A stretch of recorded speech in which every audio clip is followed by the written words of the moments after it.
Hello, this is Victor at RestoreYourMercedes.com.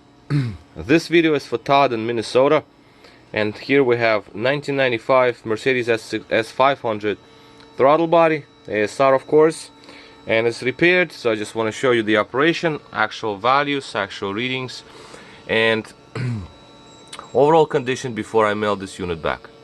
Okay, Todd, so here's your unit. The unit itself is actually very clean. It cleaned off extremely well, so I really like it. Internals, they look pretty good too. Clutch coil a little warm, a little black, so it means that it's been, it's been working obviously, but not extremely bad.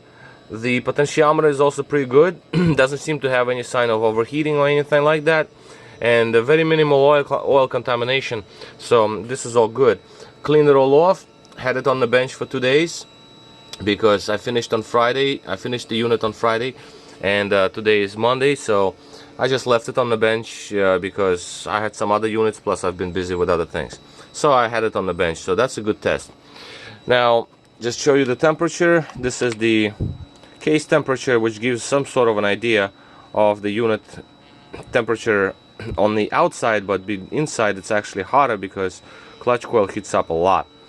Aluminum case dissipates heat obviously much nicer, and if it would have been like a cast iron or whatever, but the idea here, as you can see, it's 95. This is the unit that has been off.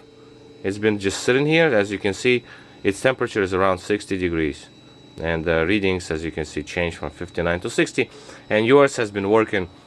It reaches up to 96. I think that was the highest we saw.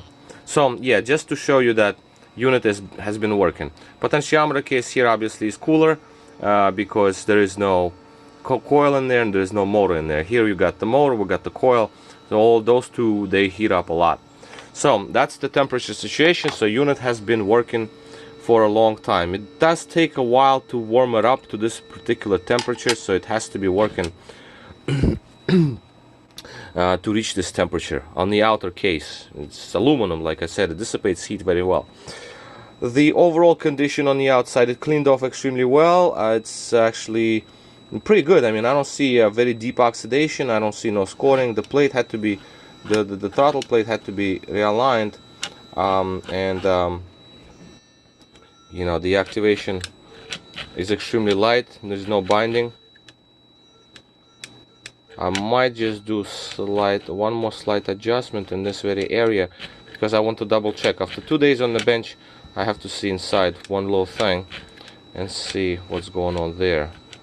Yeah, like right around here, there's tiny bit, there's a little bit of binding, which that I will correct in a minute. But so that is basically, actually even like that, it's perfectly fine. I just want to make it perfect. So this is what we have.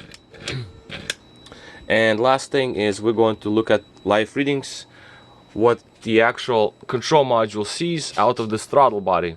So the average readings with control module I'm using, they're pretty much always the same. The 0.48, this is about in the middle. It can be from 0.4 to 0.6, so we're around center zone. 0.48, 4.25, 4.26, that's the secondary potentiometer on idle. But again, with this particular control module on V8, you got something like this. This is like a V8 module right here from 129. This is gonna give you a slightly different readings because, again, the firmware and the software, they're different from one car to another. But again, I use my module. That gives me a very good results, because if readings are always the same on all the units, then I know that they're all fine. Micro switch situation on off. Once we open the throttle, they will switch over to off on, and that's how. Don't mind the delay, that's the software limitation. The readings here, 316, 2.76. so when we move our throttle plate, our readings also follow, unless the software just bugged out. Yeah, okay, alright, yeah, it shows. This is very old school software, really. It's like, as you can see, once I open the plate, there's a change.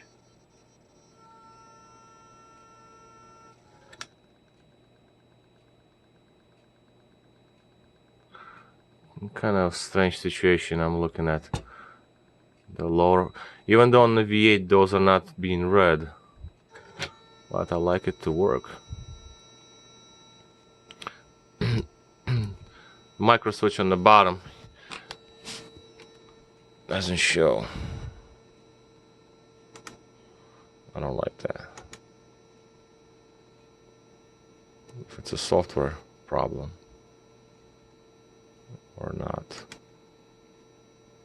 Well, in any event, I'll double check on it because I have to go in there to take a look. Like I said, it's not important, but we do want to make sure that I want to make sure everything is on point here. That on off. I'm gonna restart the computer. Actually, that's what I'm gonna do. Like I said, micro switches are not very important in this particular setup, but it would be nice to have it perfectly working. I mean, voltages is what we care for, but yeah, still. But this is still something that it always changes on all of my units. In this one, doesn't want to change, so I will get to that. I'm gonna check that circuit, and we'll see what happens. I'll first restart the computer because this computer has been off for 2 days, and then I just kind of like jump started, in other words, and just to give this quick demonstration. Alright, so we'll get to that in a minute, and I'll try to add to this video to show that the secondary micro switch, the S1, and we'll take it from there. But first, like I said, I'm going to restart the whole computer, and we'll get to that.